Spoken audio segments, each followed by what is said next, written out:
Salut tout le monde. Aujourd'hui, je reviens vers vous pour compléter un petit peu la vidéo que j'ai fait la dernière fois sur ma médiumnité. En fait, c'est génial. J'ai eu des super retours et ça a permis d'éclairer pas mal de personnes. Et ça, je trouve ça génial parce que c'est vraiment l'objectif. C'est un petit peu d'ouvrir quelque part ma pratique, en tout cas d'expliquer ma pratique pour que peut-être ça vienne toucher quelque chose en vous. Et c'est ce qui s'est un petit peu passé. Donc pour moi, c'est génial. D'ailleurs, merci pour vos retours. Et aujourd'hui, je voulais parler des limites parce que j'en ai pas parlé dans l'autre vidéo. Je voulais vraiment rester centrée sur comment se passe la médiumnité, en tout cas pour moi.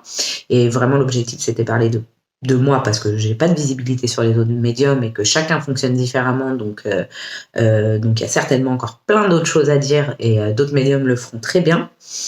Et j'avais aussi envie de parler des limites parce que c'est tout à fait, en fait, ça fait partie aussi de ma médiumnité quelque part. Donc, pour moi, de manière générale, comme je vous le disais, la médiumnité, elle fonctionne avec soi, avec ce que l'on est. Donc, aujourd'hui, j'ai une médiumnité limitée à ce que je suis. Et pour moi, c'est pas du tout négatif et c'est pas du tout limitatif. Alors bien sûr que c'est une limite, mais je me sens pas limitée, je me sens en accord en fait avec ces limites. Et c'est pour ça que je vais vous en parler. C'est-à-dire que se poser la question des limites, c'est hyper important. 1, pour être au clair avec soi. 2, pour assumer les messages et la pratique que l'on a. Et 3, aussi pour éclairer les autres. En fait, donc de manière éthique quelque part. Donc pour moi, il y a 3 formes finalement de limites. Il y a la limite dans nos facultés, il y a les limites en fonction de nos croyances, et il y a les limites aussi que l'on se pose consciemment. Et en fait, les 3 sont interconnectés puisque à partir du moment où on a une croyance, elle peut venir limiter les facultés. À partir du moment où consciemment on refuse quelque chose, on va venir limiter ses facultés. Donc en fait, l'impact sur les facultés, finalement, se retrouve au travers des limites que l'on pose par rapport à ses croyances et par rapport en fait à son éthique personnelle.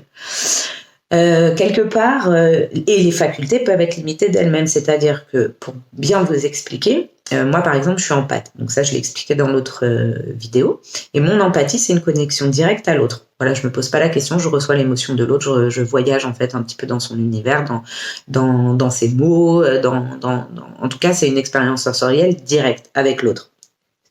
Mes facultés sont branchées comme ça. Ok. En revanche, par exemple, pour les vies antérieures, pas du tout. C'est-à-dire que je n'ai pas du tout cette capacité à me brancher directement à des vies antérieures ou à les laisser venir à moi. Je sais pas, ça n'existe pas. Par contre, je sais très bien que ça ne veut pas dire que je ne peux pas recevoir une vie antérieure, parce que, par exemple, si des guides estiment que c'est une vie antérieure qui vient bloquer quelque part la vie présente d'une personne qui vient me voir, ils me la transmettront. Mais moi, je suis pas branchée directement à ce canal-là.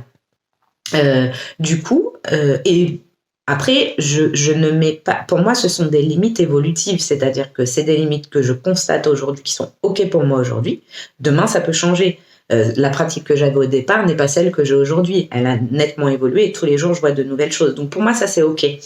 Mais c'est bien aussi de savoir c'est quoi mes limites en tant que médium pour pouvoir aussi les poser directement et que les personnes qui viennent à nous, quelque part, sachent à qui elles s'adressent et que vous puissiez leur transmettre un message vraiment dans ce que vous êtes et ce que vous faites. Voilà.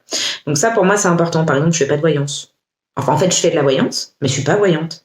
C'est-à-dire que je peux, encore une fois, avoir des informations sur un potentiel avenir parce que je vais être connectée au guide. Donc, je suis en fait quelque part dépendante aussi un petit peu des informations qu'ils veulent bien me donner. Je peux pressentir la justesse d'un chemin. Donc, c'est pour ça que j'appelle ça plutôt des potentiels parce que par résonance avec votre énergie, je vais aller me poser sur un chemin que vous cherchez ou un chemin qui s'ouvre et je vais voir si ça résonne ou pas. Mais en revanche, je vais pas avoir des flashs, des images. C'est très rare, c'est très peu. C'est pas dans ma connexion, dans mon attribution propre. Voilà. Donc ça, c'est des limites entre guillemets des facultés par elles-mêmes. C'est-à-dire comment est-ce que nous on fonctionne. Et pour moi, ça peut être évolutif. Donc voilà, c'est des limites que je peux avoir aujourd'hui, mais qui ne seront pas là demain. Je regarde toujours une porte ouverte. Après, il y a les limites au niveau des croyances et aussi les limites que l'on se pose. Comment je pourrais dire ça ? Consciemment, pardon.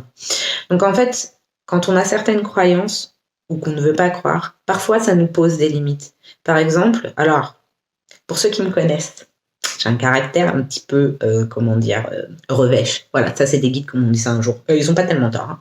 Et donc, par exemple, quand on me parlait de magie avant, haha, laissez-moi rigoler, ça me faisait tellement rire. C'est pas que je trouvais ça ridicule, c'est pas que je me moquais, mais pour moi, c'était tellement dans les livres en fait. Et bon, bah, jusqu'au jour où j'en ai vu, hein, et donc jusqu'au jour où je l'ai senti, où je l'ai vu, et là je me suis dit, waouh, ok. Donc là, en fait, je rigole plus, je ne me moque plus. En fait, pour moi, maintenant, ça existe.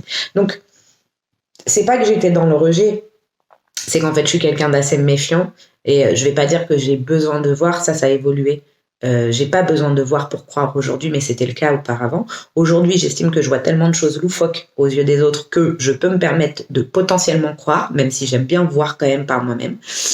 Donc voilà, donc dans mes croyances et dans mes fermetures d'esprit, on va dire ça aussi, ça peut me limiter. Et c'est ok. Voilà, parce que tous les jours j'évolue, donc c'est ok aussi ça pour moi. Et après, il y a les limites que je pose. En fait, consciemment, il y a des choses que je ne veux pas voir. Par exemple, je ne veux pas voir la mort. Par exemple, la mort, pas les défunts, hein, la mort d'une personne. Donc, je ne parlerai pas de ça. Je ne veux pas voir tout ce qui concerne la santé. Pour moi, c'est trop lourd à porter sur mes épaules et il est hors de question que je regarde l'avenir d'un enfant. Ça, pour moi, c'est pas possible non plus. Donc, en fait, mais ça, c'est mon éthique. C'est-à-dire que pour moi, en tant que personne, et je me prends en compte dans ma pratique de médium, en tant que personne, c'est trop lourd à porter. Je peux pas. Et d'abord, c'est tellement lourd qu'en fait, ça ne se déclenche pas. Voilà. Donc, posez-vous ces questions, définissez quelque part vos limites. Je trouve que c'est important, que ça aide aussi à mieux se comprendre et à mieux comprendre sa médiumnité. Ça aide à se respecter, à faire respecter aussi son univers et l'énergie dont on est porteur. Et voilà. J'espère que ça va j'espère que ça vous éclaire. En tout cas, moi, ça m'a fait plaisir de partager ce moment avec vous et je vous dis à très vite.